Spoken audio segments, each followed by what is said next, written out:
Hi, Ifunanya Nweke. How are you? I'm well, thank you. How are you doing, Lee? Okay, not bad, not bad. Looking forward to speaking with you about your upcoming event, Jazz Hands for Autism. But before we jump into it, give folks a bit of a background on who you are and et cetera, if you don't mind. Yes, I don't mind. I'm really happy to be here. So thank you so much, Lee, for taking the time out and being open to interviewing me about our upcoming event. I'm Dr. Ifunanya. I founded Jazz Hands for Autism 12 years ago.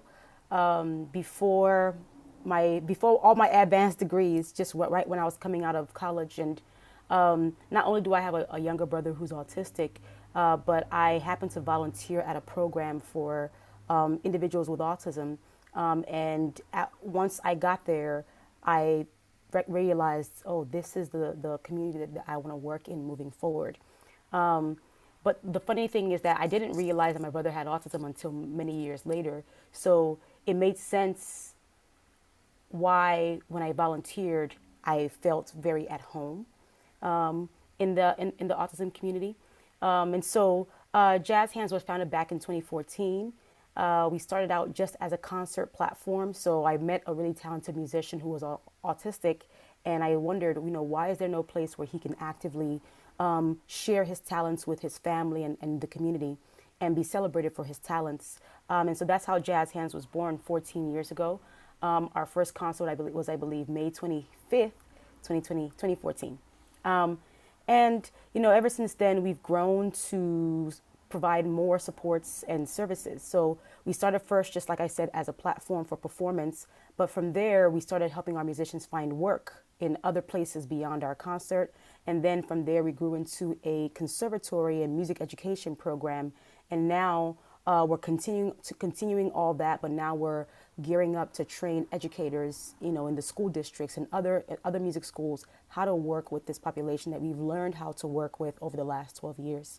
And so our concert, what it serves as now, is a recital and a professional performance platform where musicians who are autistic can really show what they've been working on for the last 6 months, not just to their families once again, but to music industry executives, to community members, to their teachers from fifth grade.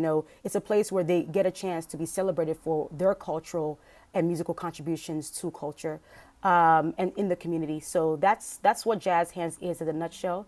And I mentioned earlier, I have a degree in nonprofit management and also a doctorate in education. So this is something that I take very, very seriously, not just as a passion project, but as a vehicle for systemic change. And that's what Jazz Hands is trying to do. We're trying to create an inclusive world using music, specifically music education, to ensure that all individuals, especially those who are autistic and neurodivergent, have access to resources that can help them live a full, meaningful, and quality life. Well, interview's over. I mean, So you've I kind pretty of I kind much of bounced answered around a all the little bit. questions I have. Oh, that's so funny.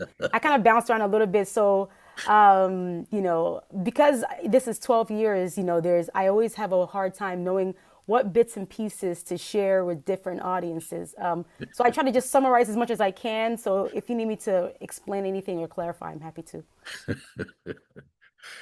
Well, before we go any further, I do want to go back. You said something that caught my ear. At least I think I heard what you said, that you didn't know your brother um, was on the spectrum.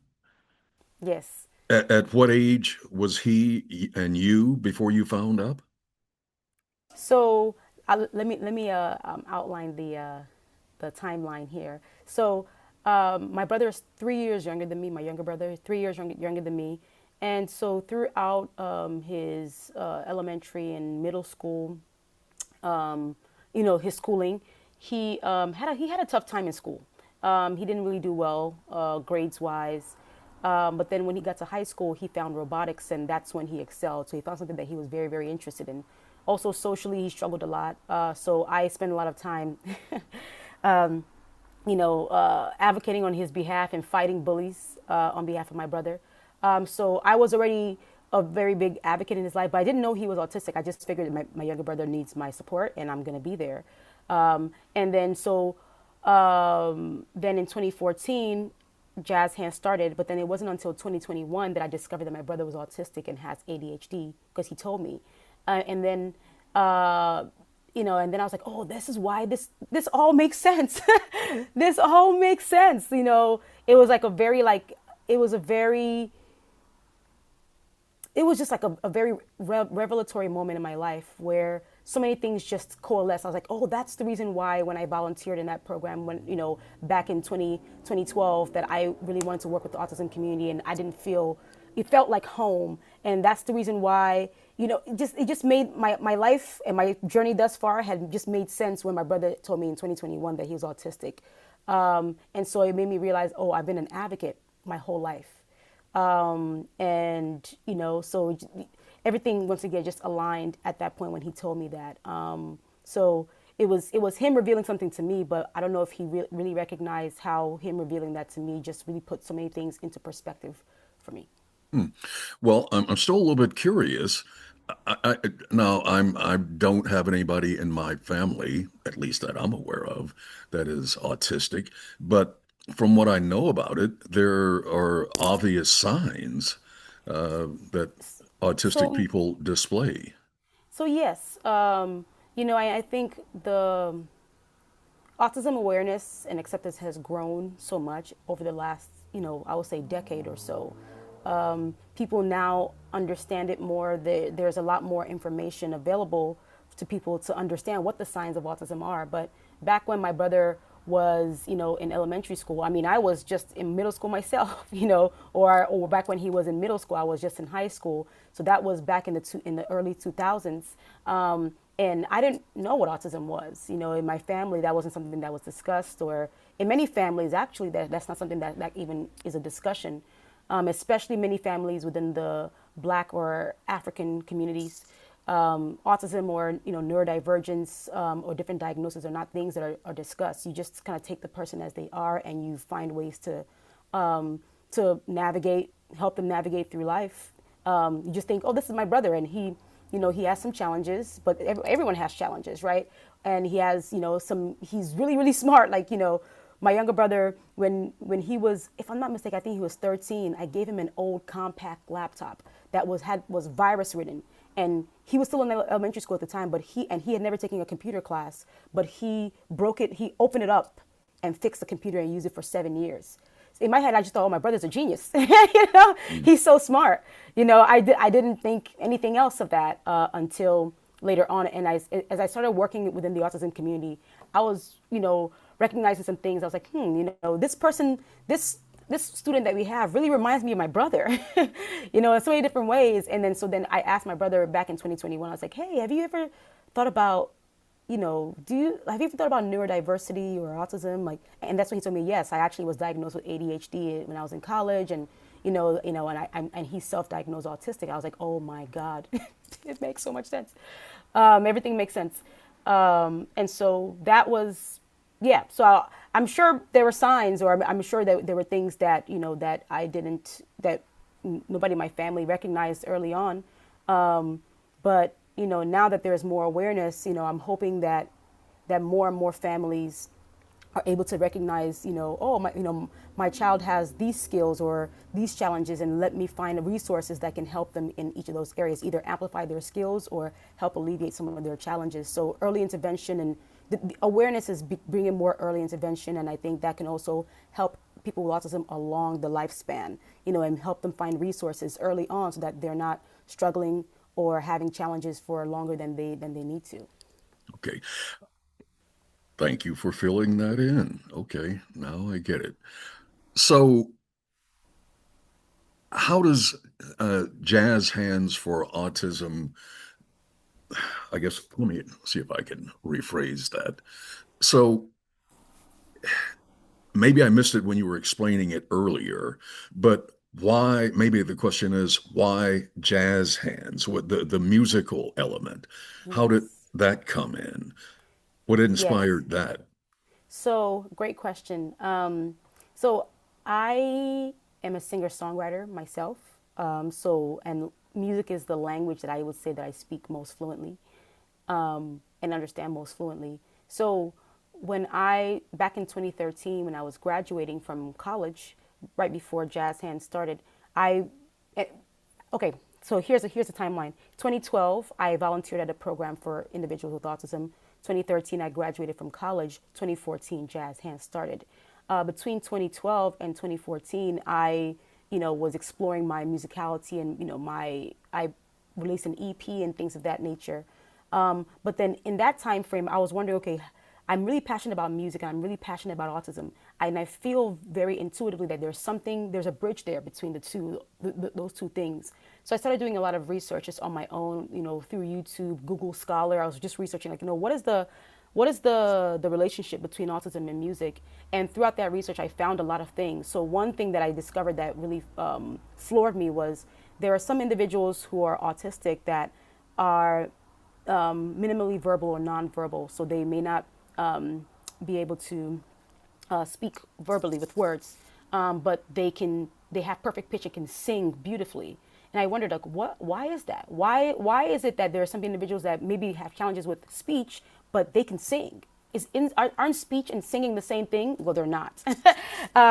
And one thing that I should mention is that when it comes to music, the way that music is processed in the brain, it uses almost every single structure in the brain to process music, whereas speaking is just a bilateral thing. So without getting too deep in the weeds of like some neuroscience, at least the part that I know, speech is just bilateral. So it goes from one hemisphere to another, whereas music is more of a circular thing. It uses all the structures in the brain from the frontal lobe, all the way to the temporal lobe, and the this and the that. So music is able to bypass challenges that a person may have with other brain processes, right?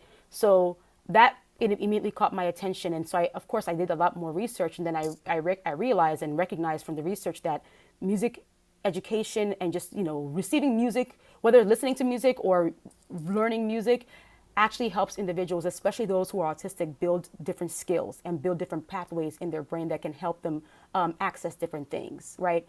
And then fast forward to my research in 2023, my dissertation, I discovered that not only is listening to music important or learning music is important, but also performing music is actually even more important, because not after learning all those skills, there's something that happens when a person stands on stage and performs music that they've learned. They're showing you so many different skills in a very, very short period of time. They're showing you memorization. They're showing you various different executive functioning skills. They're showing you processing sequence of information. They're showing you resilience because they were able to overcome the challenge of learning that song and then performing it, or feeling bad about it and then overcoming that. They're able to show you collective resilience when they're performing alongside other people, have to work through challenges. And so what happens is when a person with autism performs music on stage, then their peers, their families, etc., see so much capability in them that it then allows the families to advocate for more services for the individual. So not only is listening to music and learning music important for the individual, performing music is important for the individual and also for those who love them and support them, because then that expands their opportunities in their life. And that's why our concert is so important, because it's one thing for our students to learn music and learn it in a way that that their different learning styles can receive. But it's another thing when they get on stage and their families, their teachers, their loved ones, their community members, whoever, music executives see them and say, like, wow, I didn't know that this person was able to do this. I want to learn more about this person. And that makes our world more inclusive. And that's the pathway. So why music? Because music is not only good for the individual, it's good for the collective. All right, so let's talk about this event you have coming up on May 23rd, if I'm Yes, okay. absolutely. Look, So all that I just gave you kind of like a background of the intention behind Jazz Hands. Most people may never know that information when they just come to the concert. All they're seeing is, oh my God, this is a great performance, and I feel very joyful. The upcoming concert that we have, it's our first of its kind, where we're honoring a legend. So all of our musicians have spent the last 6 months learning music from the Earth, Wind and Fire and Philip Bailey catalog, and they're going to be performing that on stage in front of Mr. Bailey himself, Mr. Philip Bailey. And so the event is going to feature live performances by jazz hands musicians. There's also an exclusive VIP reception that includes a fireside chat with Mr. Bailey, where he's going to be discussing his legacy, both musically and culturally, and also his philanthropic legacy through his foundation. And then we're going to have, and that conversation is going to be moderated by a surprise guest. We can't say it yet. You'll have to find out at the event, maybe a couple of days before. And then we're going to have a dessert reception for all attendees. We'll have red carpet. So what we're doing with this event is not only honoring a legend, but we're also providing access to a really, really glamorous event for our musicians, their families, and our community, where they can rub shoulders with music industry executives, elected officials, and then other neurodivergent artists. So that's the event. The event is an inclusive event. There's going to be ASL interpretation, American Sign Language interpretation there. So anybody who wants to attend the event is able to access the event in a way that they need. So whether it's hearing, seeing, signing, and getting to network with industry executives, that's what the event is for. Is to bring people together to celebrate autism acceptance and also celebrate a legend. And we're Okay. also we're also going to be honoring Janet Grillo. She's an Emmy Award-winning producer of various different films like Autism the Musical, and is also a parent herself. So once again, the concert is like a big bridge between the entertainment industry and the neurodivergent community, and bringing everybody together to celebrate, once again, autism awareness and acceptance. Okay. So when, where, and how can people get more information, aka tickets, et cetera, et cetera? Absolutely. So it's going to be at Playa Studios in Culver City. I'm currently at our studio in Culver City, so it's just about 10 minutes away, and it's going to be May 23rd. The red carpet starts at 5. You don't want to miss it. We will have Getty Images there, so that's really exciting. And 5 p.m. May 23rd, Playa Studios in Culver City. And if you want tickets, you can either visit our website, because it can lead you to the ticket website. So that's jazzhandsforautism.org. Or you can go directly to the ticket website, which is jhcs25.eventbrite.com. All right. Is there anything else you want to add that I didn't ask you? I think you asked some great questions, and I talk a lot, so so I think I was able to cover a lot. But I'm very, very excited for this event. Our musicians have put so much work in, and they sound fantastic, just amazing. You don't want to miss this. There's something called the Jazz Hands Joy, and I'm sure you've been to concerts, many concerts in your life, but you haven't been to one like this one, and you don't want to miss it. So I think it's important to be in the building on that day. And as one of our students always says after every concert, Jazz Hands just keeps getting better and better. So hope to see y'all there. All right. Well, thank you very, very much. Thank you, Lee. It's a Okay. pleasure, and many blessings. You're welcome. Back at you.